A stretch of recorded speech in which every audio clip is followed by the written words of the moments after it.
what is up guys, this is Forlorn Yugioh back again with another video, and today the mini box Blade of the Spirit that contains the 6 Samurai archetype has just been released, and now I'm going to go through maybe some rulings that you may not be aware of regarding the 6 samurais. Hopefully it will be helpful for you guys. And the screen that you've seen right now is obviously not Duel Links. This is dual books. It used to be dueling networks. But yeah, let's get started. Every 6 samurai, also including the Great Shogun Shien, have these effects. If this card will be destroyed, you can destroy another face-up 6 samurai monster you control instead.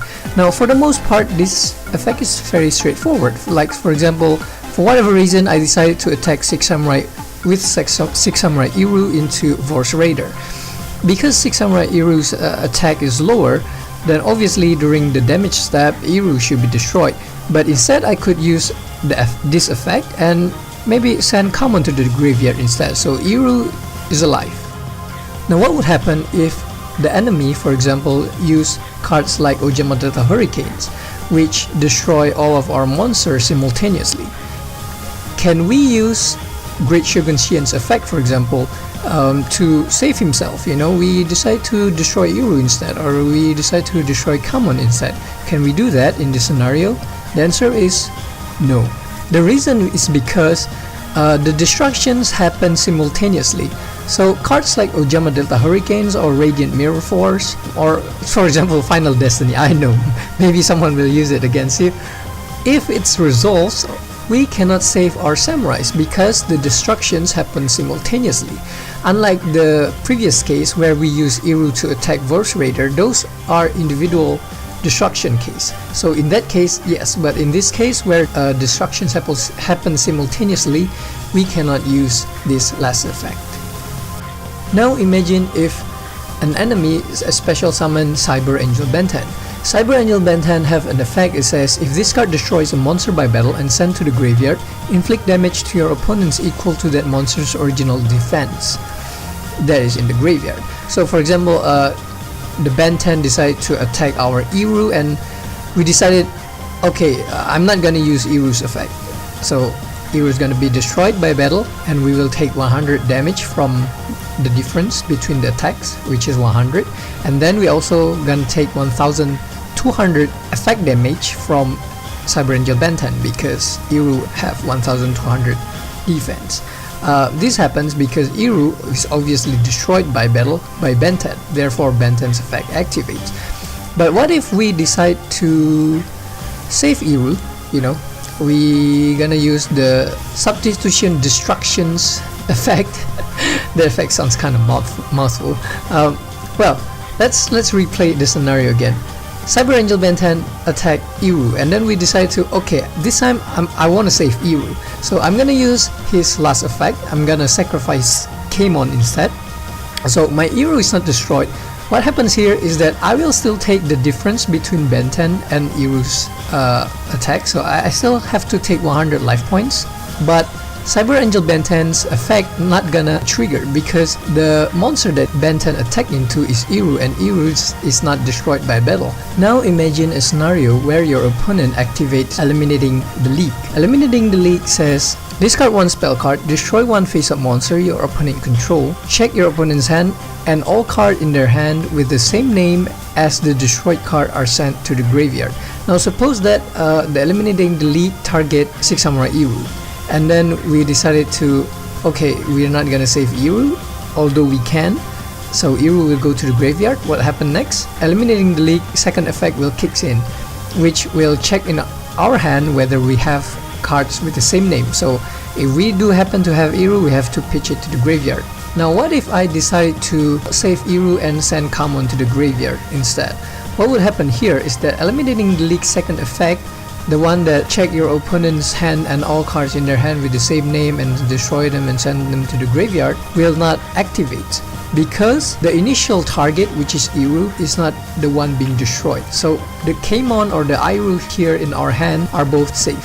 Now let's move on to the 6 Samurai Zanji. The effect that we will be focused on here is the first one. At the end of the damage step, if this card attacked, destroy the monster that this card attacked. You must control a face-up 6 samurai monster with a different name to activate and also to resolve the effect. This part here is really important. However, one thing that you must remember is that Zanji itself does not need to be on the field for its effect to activate or to resolve. So for example, imagine a scenario where you have a 6 Samurai Kamon, also Zanji, and then our enemy has a face down Hein and also face down Wall of Disruption. And we decide to attack with Zanji into the face down Hein, and our enemy decide to flip the Wall of Disruption, and therefore Hein flip face up, and our enemy decide to use Hein's effect on Zanji. So Hein will return Zanji into our hand. Because Zanji's effect activates at the end of the damage step, which happened after the flip effects from Hein happened or resolved. After Zanji returned to our hand, Zanji's effect will kick in and we will get to destroy Hein through Zanji's effect, because we have a 6 Samurai that is different name from Zanji, which is Kamon, on the field. Now what if our enemy decide to use Hein's effect onto Kamon instead? So Kamon will bounce back into our hand. At the end of the damage step, would Zanji's effect activate? No, it wouldn't, because Zanji requires another 6 Samurai monsters on the field during its activation and also during resolution.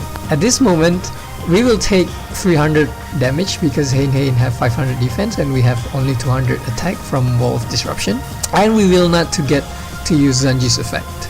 Now imagine a scenario where our enemy has a Cyber Angel Dakini on the field. This is our battle phase and we have 6 Samurai Kamon and 6 Samurai Zanji. If you want to destroy the Kini in this case, what you should do is that you should attack the Kini with Zanji, but does not use the protection effect. So you will still take 900 damage because the difference between the Kini and Zanji, and let Zanji go to the graveyard. So Zanji, you go to the graveyard, Kamon stay. At the end of the damage step, because there is another 6 Samurai with different name that is not Zanji on the field, Zanji's effect will activate, will kick in and will destroy Cyber Angel Dakini. So regarding Zanji, just remember that Zanji itself does not need to be on the field in order to its effect to be activated and resolved. You just need a different 6 Samurai name, 6 Samurai monster that is not Zanji on the field during its activation and resolution. Now let's move on to the 6 Samurai Yaichi and 6 Samurai Kamon. For the most part, these two have more or less the same effect. Let's read them up a little bit. The 6 Samurai Kamon, once per turn you can target one face-up spell or trap, destroy that target. You must control a face-up 6 Samurai monster with a different name to activate and to resolve this effect. This card cannot declare an attack during the turn this effect is activated. This part here is important. Same goes for Yaichi, but Yaichi target a set spell or trap instead. But for both of them, after they activate their effect, they cannot attack. So now imagine a case where our opponent have a Solemn Wishes face up on the field and 2 set card, one of them being Eliminating the League. And right here I'm going to try to activate Kamon's effect and destroy Solemn Wishes.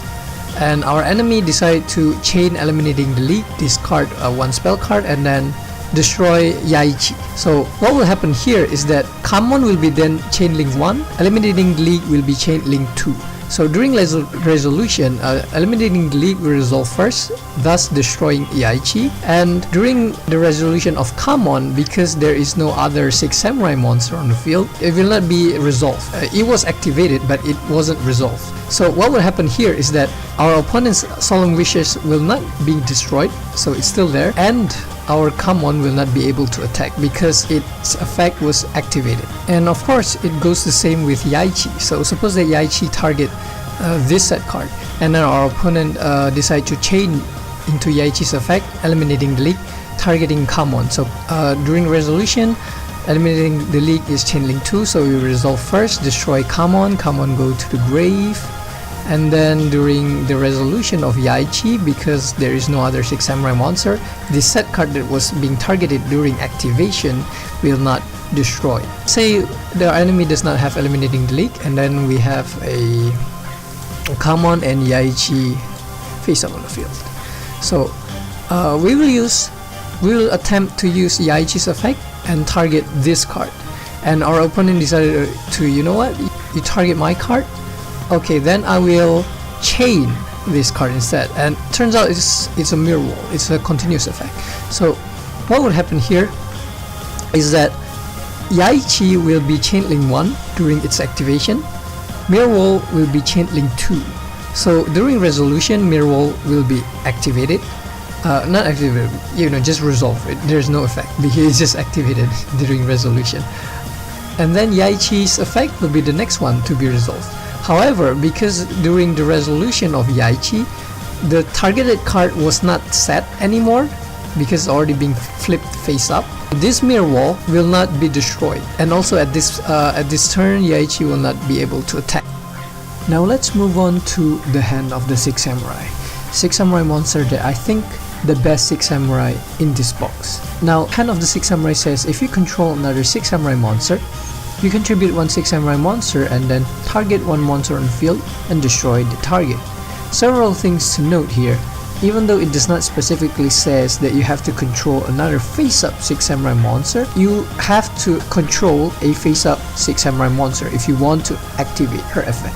Now, the second part of the effect, where you tribute 1 6 Samurai monster and target 1 monster on the field to destroy the target, you can tribute a face-down 6 Samurai monster. So for example, in this case we have a face-down 6 Samurai Yaichi and a face-up 6 Samurai Zanji and also a face-up hand of the 6 Samurai.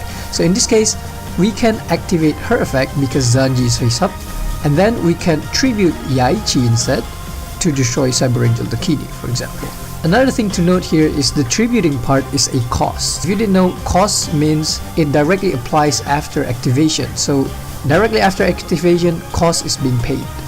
Aside from her destructions effect, another reason why I think Hand of the 6 Samurai is superior than the other 6 Samurai is because in order for her effect to be resolved, you don't need another 6 Samurai monster on the field. So unlike the other 6 Samurai, for example, take a look at Zanji.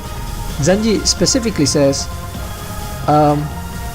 you must control a face-up 6 Samurai monster with a different name to activate and to resolve the effect. However, Hand of the 6 Samurai does not. Generally in Yu-Gi-Oh, resolutions is not really disturbable. So for example, once the effect's already been activated and form a chain, the resolution will go through, just like that, even though something happened to the card itself, unless specified otherwise or a negation card was being played in the chain.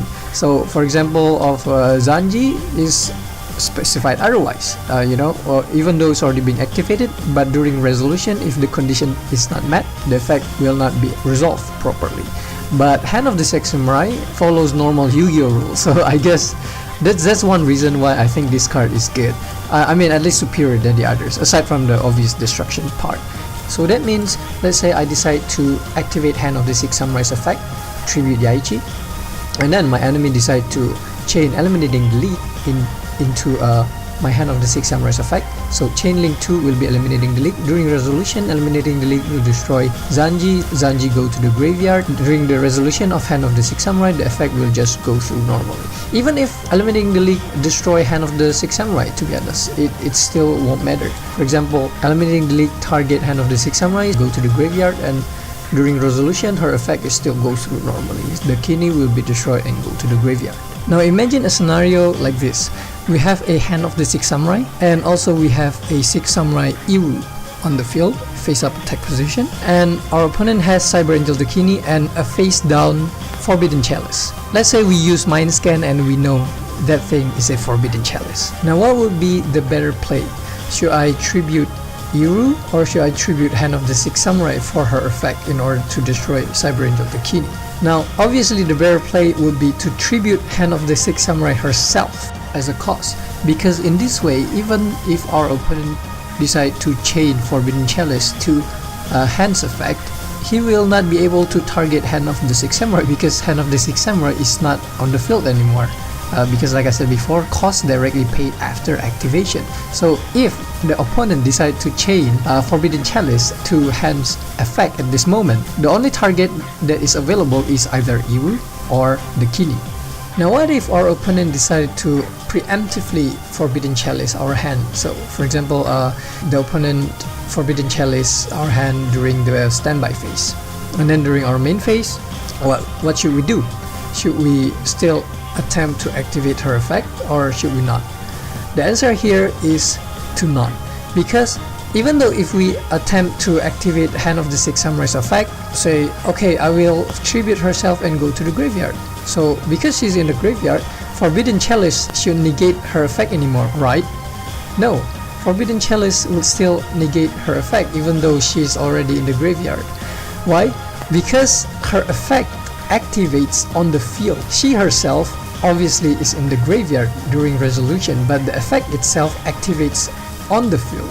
So Forbidden Chalice would still negate that activation. So in the case of your opponent preemptively Forbidden Chalice Hand of the Hand of the Six Samurai, our best bet here is to not do anything. There's no good solution. In this situation, you just have to admit that your opponent knows his stuff. And also, this is maybe a tip you can apply to. So, if you are in this situation, you know, your opponent have a Hand of the Six Samurai and another Six Samurai, and you have maybe a Chalice, then you can preemptively Chalice your opponent's Hand of the Six Samurai, and they will be in a very bad situation. And finally, we have the Great Shogun Shien, the boss monster himself. The effect that I will be focusing here is this one. Your opponent can only activate one spell or trap card for each turn. Pretty self-explanatory. I guess it's a continuous effect, so as long as it's face up on the field, this effect applies throughout your own turn and also your opponent's turn. So for example, I have two Six Samurai monster on the field, and I decide to special summon the Great Shogun Shien, and our enemy decide to Floodgate Trap Hole the Great Shogun Shien, and the Great Shogun Shien will become sad, so not face up on the field anymore. Even if our opponent have more back rows, they can use it, even though they already used Floodgate Trap Hole on the Shogun, because the Shogun is not face up on the field. Now suppose that we have another Shogun on our hand, and we can tribute summon this Shogun. So let's proceed and tribute summon the two Samurai and normal summon the Shogun. What would happen here is that the condition reset. Now in regarding to negation, so for example, we have a Great Shogun Shien on the field, our opponent decide to activate Chalice, and we use Magic Jammer and negate the activation. So what happens here is that because the activation of the spell card is being negated, our opponent can use one more spell or trap, even though they already attempt to activate the Forbidden Chalice. So those are all the rulings that I have for you guys. If you seriously want to play Six Samurai, you know, like in a competitive scene, obviously these kind of things you need to know, because it can help you in terms of decisions making and also deck building. So yeah, I hope it's helpful for you guys, and it's obviously helpful for me as well, because I learned a thing or two myself. And yeah, that's it from me guys. Hit the like button if you enjoyed this video, or maybe it's helpful for you in some ways. Maybe also consider to subscribe, and see you guys next time.